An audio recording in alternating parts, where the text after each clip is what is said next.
Hi friends అందరికీ ఈరోజు మనం కర్నూలు స్టైల్ అయిన పచ్చిమిరపకాయల పప్పు వెల్లిపాయలు కొబ్బరి వేసి ఎలా చేయాలో చూసేద్దామండి.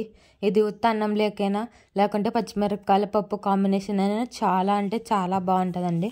ముందుగా పచ్చిమిరపకాయలు, టమాటా పండ్లు, ఉల్లిగడ్డలు మీడియం సైజులో కట్ చేసుకొని ఒక బాండీలోన ఆయిల్ వేసుకొని అవి వేసినాక బాగా మగ్గనివ్వాలండి. నూనెలో బాగా మగ్గనిచ్చినాక అది కొంచెం చల్లారనిద్దాం. అంతలోపల మనం ఎల్లిపాయలు వలుచుకుందాము.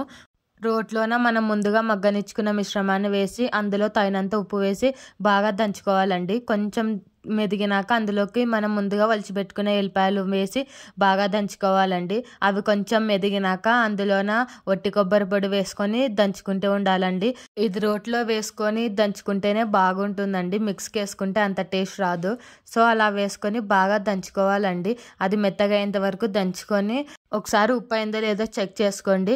ఉప్పు అయిందనుకుంటే సరిపోతుందండి. లేదనుకుంటే ఈ టైంలోనే వేసుకొని బాగా దంచుకోవాలండి. అది కొంచెం బాగా మెత్తగా అయినాక ఒక గిన్నెలోకి ఎత్తుకొని వేడివేడి అన్నంలో తింటే చాలా అంటే చాలా బాగుంటుందండి.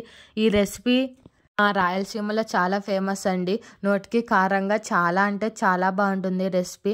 పచ్చిమిరపకాయల పప్పులేకైతే ఇంకా అద్దుర్సండి. Thanks for watching this video.